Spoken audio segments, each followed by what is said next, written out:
العالمين حمدا كثيرا طيبا مباركا فيه. أشهد أن لا إله إلا الله وحده لا شريك له وأشهد أن محمدا عبده ورسوله الكريم. اللهم صل وسلم على نبينا المصطفى محمد وعلى آله وأصحابه أجمعين. أما بعد، رب اشرح لي صدري ويسر لي أمري واحلل عقدة من لساني يفقهوا قولي.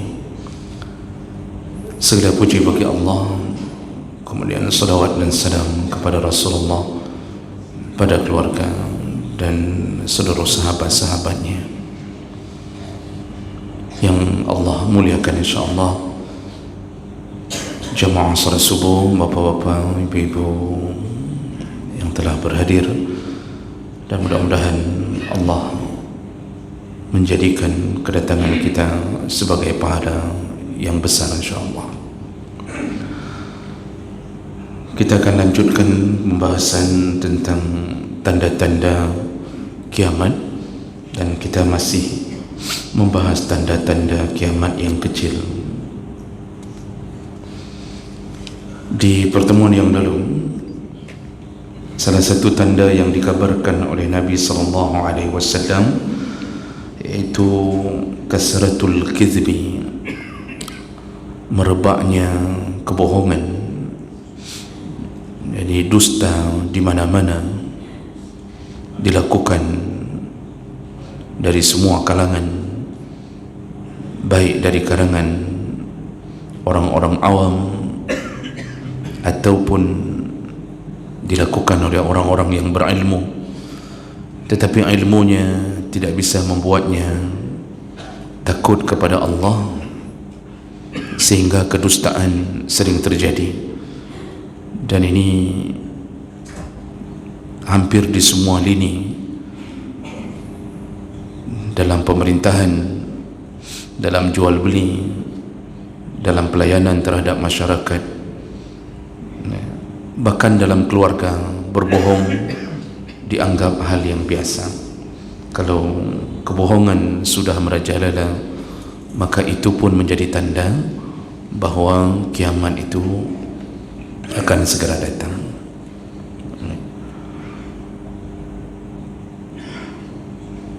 Bahkan ada yang mengabarkan kepada saya, saking besarnya tanda kiamat sampai kuih pun sudah muncul kuih bohong. Jadi masa Nabi tak ada kuih bohong, sekarang ternyata muncul kuih bohong. Anehnya, yang pembohong pun sudah tahu dibohongi oleh kuih, dia beli lagi. Jadi begitulah. Ini tambahan dari orang-orang yang memberi informasi ke saya. Baik, kita lanjutkan. Berikutnya, tanda kiamat berikutnya yaitu taslimul khas. Orang-orang hanya memberi salam, mengucapkan salam hanya kepada orang-orang yang dikenalnya saja. Jadi kalau tak dikenalnya, atau dia kenal tapi tak merasa berteman dengannya, maka salam itu tidak diucapkan. Jadi salam menjadi tanda kiamat, yaitu salam hanya kepada orang-orang yang dianggap temannya, saudaranya, atau yang punya sepemahaman dengannya. Dan ini disebutkan oleh Nabi SAW dalam hadis riwayat Ahmad dengan derajat yang sahih li ghairi. Rasulullah mengatakan, inna min asyratis sa'ah. Ini hadis dari Ibnu Mas'ud. Di antara tanda-tanda akan terjadinya kiamat yaitu ayyusallima ar-rajul 'ala ar-rajul la yusallim 'alaihi illa lil ma'rifah,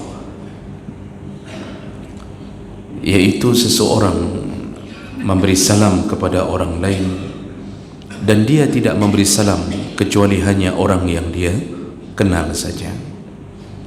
Nah, ini dikuatkan dengan hadis juga dari Ibnu Mas'ud, hadis yang lain juga riwayat Ahmad dengan derajat yang sahih. Rasulullah mengatakan, inna baina yaday sa'ah taslimul khas, di antara tanda-tanda akan terjadinya kiamat yaitu taslim al-khasah.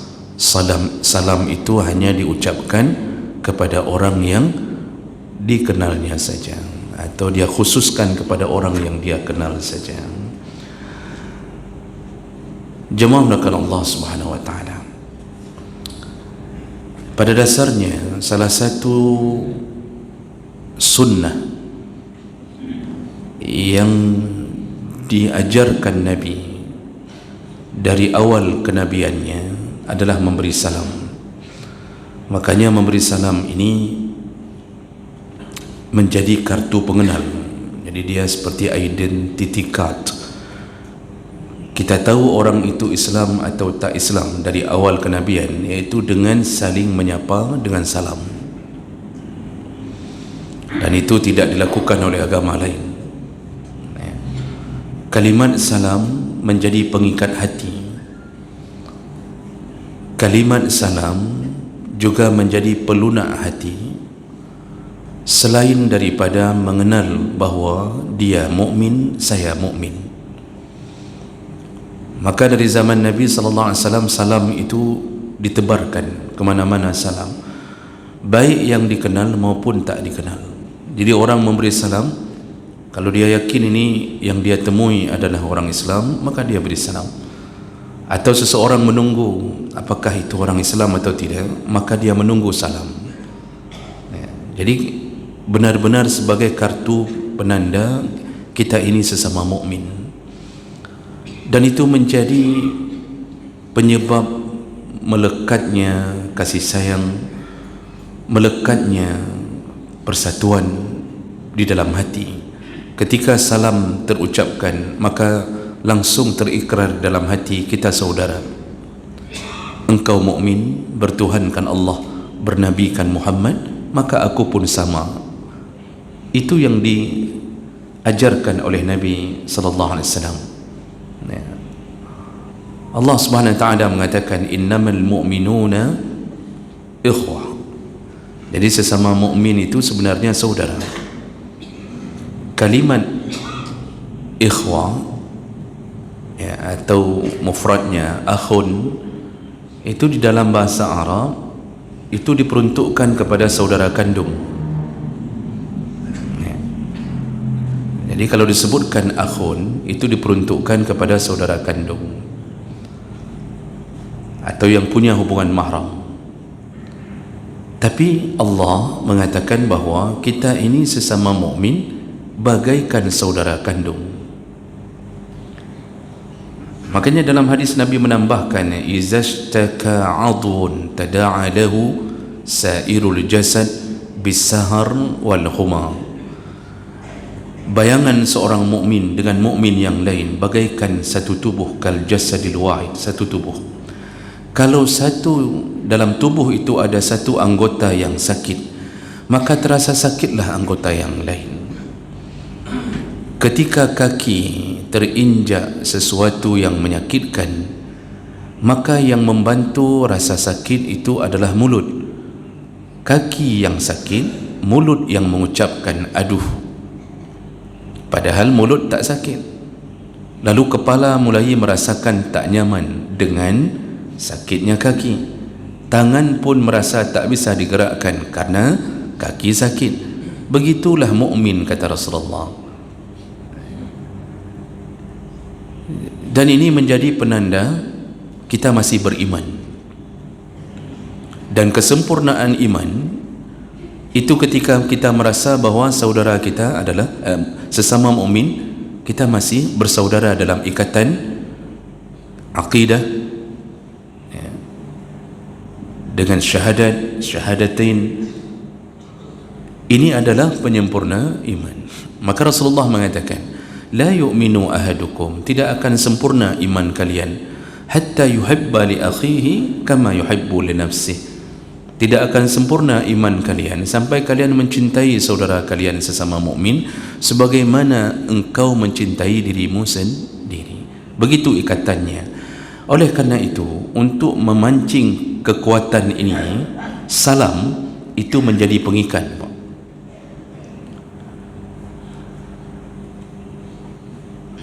Kalau Rasulullah sallallahu alaihi wasallam memasuki kota Madinah, dan bahkan di awal masuknya Nabi kota Madinah, hijrah pertama, jadi Nabi datang dengan unta, lalu penduduk Madinah menyambut Nabi, kaum Ansar,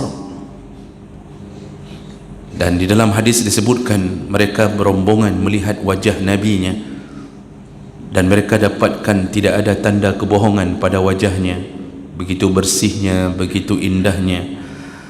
Lalu perawi hadis mengatakan, dan yang kudengarkan kalimat pertama, jadi ketika orang-orang Ansar ni sudah berkumpul menyambut Nabi, kalimat pertama yang Nabi ajarkan kepada penduduk Madinah iaitu afshu as-salam, tebarkanlah as-salam di antara sesama kalian. Baru nanti berikanlah makanan sesama kalian, kemudian bangunlah di malam hari di saat orang lain tertidur untuk beribadah. Kalimat pertama yang Nabi ajarkanlah tebarkanlah salam, karena ini adalah salah satu daripada modal pertama untuk mengikat hati. Nah, dan itu terus bergulir. Jadi sesama sahabat, baik dikenal tak dikenal, kalau sudah berada dalam komunitas sesama mukmin, maka assalamualaikum. Kita dulu tahun-tahun 70-an 80-an ke bawah, kita memasuki satu kampung, kita melewati ada orang-orang yang sedang duduk di satu tempat.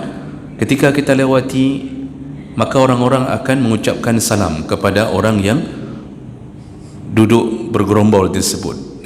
Dia angkat tangannya, dia ucapkan assalamualaikum. Mereka pun beramai-ramai mengucapkan waalaikumsalam warahmatullah. Nah, jadi ini perkara yang muncul, dan sampai masa itu masih kenal tak kenal salam, kenal tak kenal salam. Karena kita yakin yang kita beri salam bukan orang Yahudi, walaupun mungkin otaknya mungkin melebihi otak Yahudi, tetapi dia Islam. Tapi kita beri salam, dan itu terus bergulir keadaan itu. Namun apa daya, ternyata apa yang dikabarkan Nabi wajib terjadi. Dan hari ini orang-orang tak lagi memberi salam kecuali hanya dengan orang yang dikenalnya saja. Jadi kita satu kota saja, satu masjid saja, datang, kalau itu bukan teman kita, maka kita tak mendekatinya, kita tak akan mengucapkan salam kepadanya. Kita jalan di satu jalan, kalau itu bukan orang yang kita kenal, kita lewati begitu saja. Tapi kalau kita kenal, maka kita akan mengucapkan salam, walaupun bukan kewajiban mengucapkan salam, karena yang wajib itu menjawab salam. Tetapi itu sudah cukup untuk menunjukkan bahawa Nabi telah benar, dan Nabi telah memberitahu bahawa itu akan terjadi. Yang lebih parah lagi hari ini, Bapak Ibu, pemisah hati di antara kita adalah juga karena urusan agama. Dulu pengikat hati urusan agama, atas nama sesama mukmin, maka terikatlah hatinya, engkau saudara aku dan aku adalah saudaramu.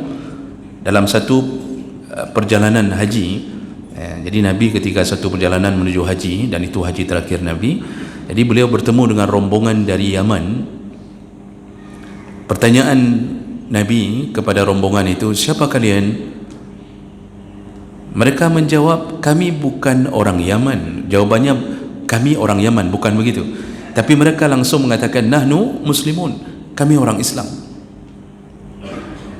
Karena mereka tidak mengutamakan untuk menjawab dari mana asalnya, sukunya, tidak. Tapi mereka menjawab identitasnya, kami Islam. Begitu disaut kami Islam, dan mereka kemudian mengetahui ini rombongan dari Nabi, langsung mereka berpelukan. Karena salah satu sunnah, kalau ketemu dengan orang yang jauh atau lama tak bertemu, sunnahnya adalah ta'anuq. Ta'anuq itu berpelukan, menempelkan leher dengan leher. Jadi setelah salam kemudian berpelukan, itu sunnah, dan ini orang-orang Arab masih biasa melakukan itu, Pak. Kita ada yang canggung, kadang-kadang kita jabat tangan, tapi ketika kita mau kita peluk dia menghindar karena mungkin tak biasa, apalagi dibarengi dengan informasi adanya LGBT, jadi dianggap kalau peluk itu dianggap LGBT, padahal itu sunnah Nabi. Jadi sunnah salam, jabat tangan, kalau sudah lama tak bertemu disunnahkan untuk saling merangkul, begitu sunnah Nabi sallallahu alaihi wasallam. Jadi kalau di Arab itu kalau ketemu itu rangkulan itu hal biasa, menempelkan pipi dengan pipi hal yang biasa. Nah, jemaah menekan Allah, ternyata itu terus mengendur, rasa persatuan mulai hancur hanya karena kita mulai merasa dia memang betul dia mukmin, betul dia muslim, tapi aku tak mengenalnya. Jadi perasaan bersaudara itu hilang.